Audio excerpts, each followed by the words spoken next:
right? Point of clarification, I am not a pile of money and I cannot fund your business. I think there was a little confusion. I'd love to hear your story and your idea. I can't get you funded. I want to tell the story of a good friend of mine. He's got 4 legs and a cute little nose. His name is Food Loaf.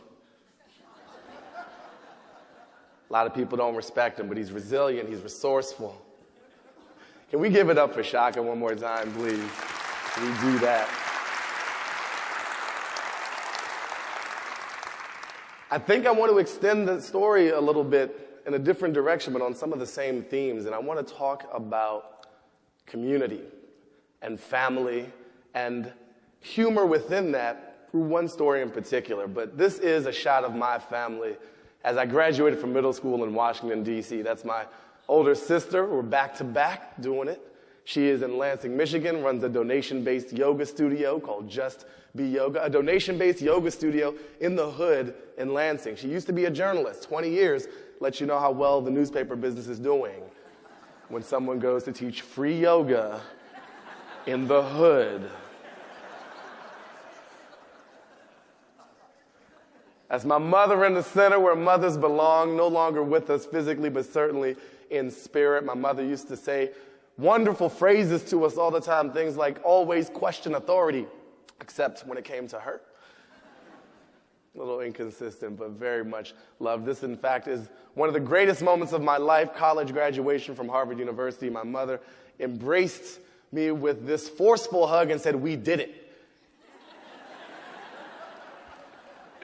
We did it. She wasn't in the lab with me, but we did. And she meant, I think, well more than just the 2 of us or the 3 of us. She meant the community that helped all of us get there. She meant the people who came before. This was a we that had transcended both space and time. It was a collective celebration captured in one frame by my sister's very capable hands in that very special moment.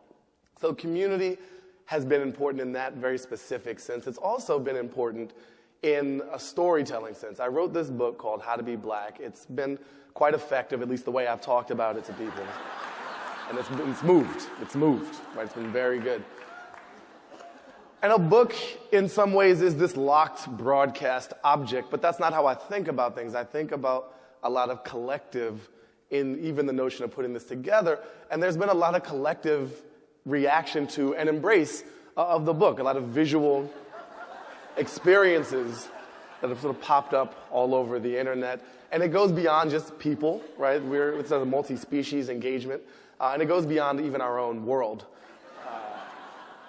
And it arranged, a lot of attitudes are captured in reaction to the story, but people are finding a way to connect to this in their own way. I don't know if any of those folks actually read it. It doesn't really matter. They're a part of the story. When I was telling the story of the book, actually writing it, I did a radical and brief experiment in opening up my computer screen to let people see me write as I put these words to page. I called this live writing, and there was a chat room that I looked at later to see what were people saying, what was this community engaging in. And some people, I would say, had odd comments that really made no sense whatsoever. Like, why can't I use a semicolon? What's going on? And then there are other people who said so much that I just want to really deeply allow you the privilege of embracing every word, every word. We're going to take our time on this one. This is the next 18 minutes. It's just going to be on this slide. Someone wrote in, for those who may not be able to see this, my girlfriend is Chinese. Congratulations. I'm half Jamaican. Oh, what, pray tell, could the other half be? Half regular black. I'm waiting for Black Zero and Diet Black. Black Clear, a failed experiment from the 90s. I think our kids might end up Dominican or something. I want something very specific for this couple. I want this couple to have just enough kids to field a baseball team, and I want those kids to speak only Spanish and love mofongo and all things made from plantains. Or I want them to not have actual children, but instead chairs and lights and ideas and just something. anything possible with this combination of half regular black. I worked for 5 years at this organization, The Onion. I was director of digital there. I ran politics for a number of those 5 years, and I saw a way of community engagement there that I wasn't always prepared to see. This is one of the stories The Onion ran. And there was a member of Congress who posted this story to his Facebook page and said, "This is what we're up against." That's stupid community. He was just dumb. But there were also people who took this story and ran with it. Someone built a Yelp review for this fictional place, and people wrote up all sorts of lengthy and pithy reviews about what was going on in this place that did not exist. It was really, really interesting.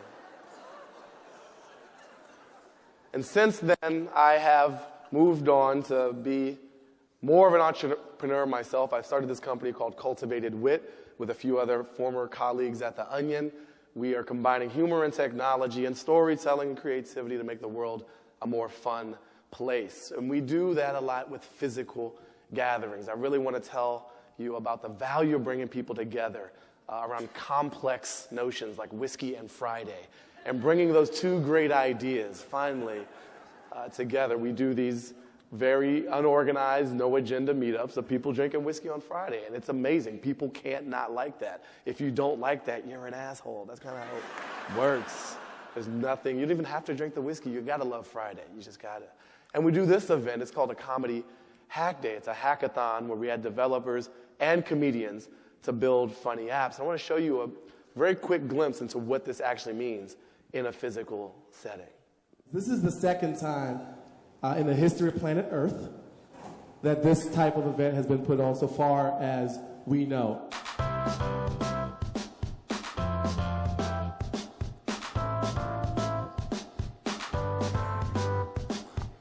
Kids, right? They're the worst. I think that a cracked screen will be like the ripped jeans of the next generation. According to recent data, 96% of millennials are on 100% of the drugs 98% of the time. Apparently this isn't lingo you're familiar with. Don't worry about it. Absurd audio walking tours of real places. So what we're doing is we're crowdsourcing wingmanship. The idea is that you're shamed into not pressing the snooze button. You pick a news article that's written for what you want to read, stories written by adults for adults, and then we integrate it into a children's story so that your child will be pacified while you get caught up on news and sports scores. This is Hit Press, the first app designed specifically for smartphones with a shattered screen.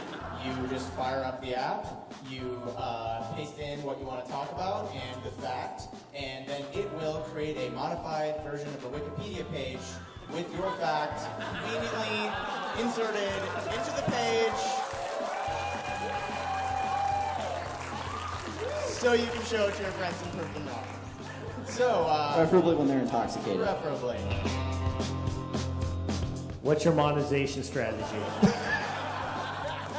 I just want to say I think you're the Malcolm X of cracked screens. That's all I want to say. Because we were forced to put something on your face that's called balls. The city has an agency called SF Travel, and they'd probably love to see this. Oh, awesome. Yeah. Citation needed.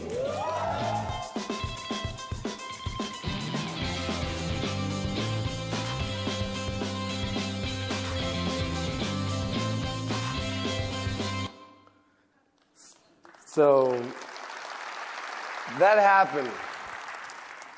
And that's all preamble. The point was pulling people physically together in a space and letting them get creative in the ways that they knew how. In some ways they did know how until they were put to the test. I put myself to very strange tests sometimes. I love going outside in the snow.